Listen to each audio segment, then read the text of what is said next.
Il est fascinant d'essayer de comprendre et d'essayer de répondre à des questions qui n'ont jamais pu être expliquées. La curiosité, ainsi que le savoir, est une richesse dont tout le monde dispose.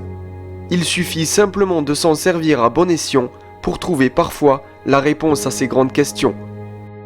Nous avons abordé de nombreux sujets dans les épisodes précédents, l'espace-temps, les théories des dimensions multiples et des multivers, les trous noirs, l'infinité des univers, ainsi que les disparitions de personnes de dimension en dimension. Bien que tous ces sujets soient brillants, il faut évidemment d'autres sujets pour continuer à chercher réponse à nos questions. J'ai donc cherché, et j'ai donc trouvé bon nombre de sujets particulièrement intéressants.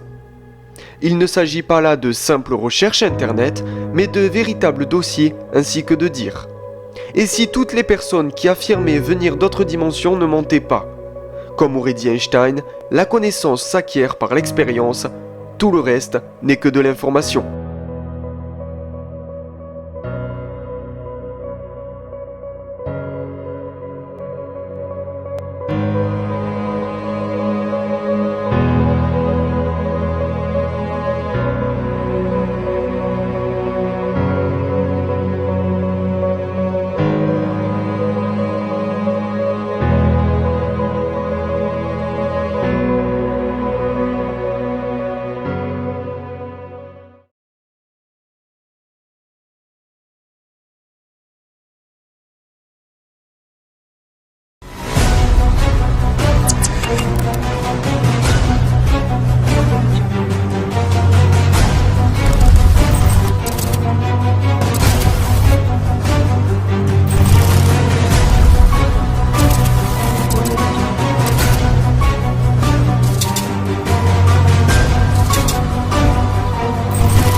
C'est que les personnes décrivent des situations réelles au moment même où leur cerveau ne fonctionne plus. Donc, franchement, là, si avec ces expériences-là, on n'est plus capable de dire qu'une forme de vie existe au moment de la mort clinique, c'est véritablement qu'on est complètement bouché, quoi. Pour trouver d'autres preuves de l'existence d'autres dimensions dans notre univers, il faut s'intéresser à l'Antarctique, où il a récemment été dit que la NASA a découvert un univers parallèle. Et il n'est pas hors du commun de voir dans de nombreux médias des titres chocs ou impressionnants pour générer des clics. Mais penchons-nous surtout sur les faits. Effectivement, depuis quelque temps, bon nombre de chercheurs ainsi que la NASA elle-même affirment qu'il y a des détections anormales en Antarctique. Mais remettons les choses dans l'ordre. En 2006, puis à nouveau en 2014, une série d'expériences ont été menées sur cette terre gelée. Une antenne transitoire impulsive d'Antarctique, ainsi qu'un ballon à l'hélium à haute altitude équipé de tout un réseau d'antennes radio, a été installé sur ce sol et financé partiellement par la NASA. Les engins installés ont alors révélé de nombreuses informations aux chercheurs, mais surtout d'étranges particules repérées dans les machines et qui restent encore à ce jour inexpliquées. Pour le moment, la seule chose que l'on puisse dire à propos de ces particules, c'est que leur nature se situe au-delà du modèle standard de la physique.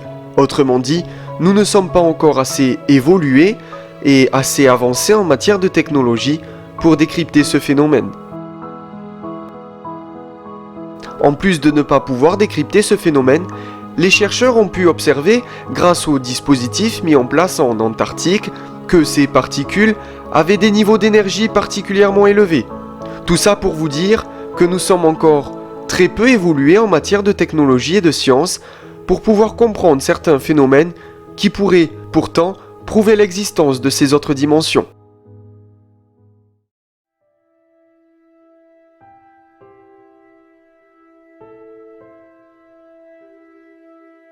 Nous nous sommes énormément penchés sur des théories ainsi que sur des récits de science, mais nous nous sommes jamais assez penchés sur les récits de personnes qui disent avoir voyagé dans un univers parallèle ou carrément dans d'autres univers.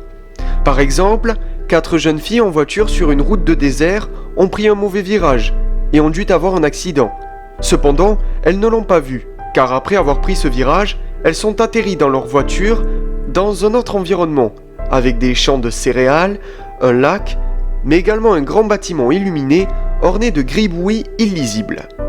Les 4 filles perdues auraient demandé leur chemin et un groupe d'hommes très grand serait sorti de l'immeuble en question. Paniquées, les 4 filles ont roulé aussi vite que possible et se sont, en un claquement de doigts, retrouvées de nouveau sur leur route de désert, saines et sauves. Des récits comme celui-là, encore plus incroyables, il en existe plein. Le seul problème, c'est que nous n'avons pas assez de preuves et il s'agit souvent d'histoires montées de toutes pièces. Mais lorsque ces récits sont réels, comment donner une explication? Comment arriver à se faire une idée du passage d'un univers à un autre univers et indirectement? Tiens, prenez un exemple. Certaines personnes qui entendent le mot OVNI pensent tout de suite à un objet volant non identifié, où il pourrait y avoir des êtres vivants venus d'autres planètes qui viendraient nous visiter. Mais qu'est-ce qui prouve que ces étranges apparitions viennent d'autres planètes? Si ces êtres mystérieux venaient d'autres planètes, ils seraient directement placés dans notre propre univers. Mais pourquoi ne viendraient-ils pas d'autres dimensions? On peut très bien imaginer que ces êtres sont suffisamment évolués pour traverser un portail invisible, pour passer d'un univers à un autre, de leur univers au nôtre. Si cela paraît peut-être fou et peut-être irrationnel, un récit qui promet ne pas être monté de toutes pièces va vous impressionner.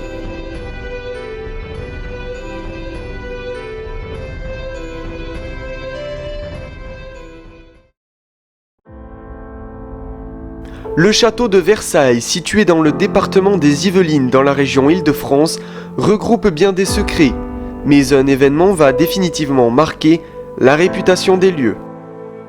2 institutrices anglaises, lassées de suivre un groupe de voyage organisé, auquel elles appartiennent, se rendent dans les jardins du château, un lieu réputé pour sa diversité et sa beauté. Tout d'un coup, les 2 femmes furent saisies d'une étrange sensation. Le temps s'était comme arrêté. Les arbres ont cessé de bouger et un silence sidéral se fit ressentir. Dans les secondes suivantes, les 2 femmes virent une jeune femme radieuse vêtue d'un costume du XVIIIe siècle assise dans un kiosque. Elles virent également un homme vêtu de la même manière. Les 2 jeunes femmes crurent qu'un tournage ou qu'un documentaire était le fruit de ces personnages, mais elles ne virent aucune équipe de production aux alentours. La vision qu'elles avaient eue fut immédiatement racontée à un guide, qui leur montra un tableau où était peinte Marie-Antoinette. Les 2 jeunes femmes ont immédiatement reconnu Marie-Antoinette et l'ont associée à la femme qu'elles avaient vue. Morte en 1793, Marie-Antoinette a pourtant été vue par 2 femmes.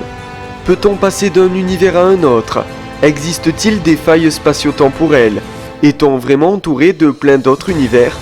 Une chose est sûre, le monde n'a pas fini de révéler la moitié de ses secrets. Retrouvez un autre épisode la semaine prochaine. Salut tout le monde.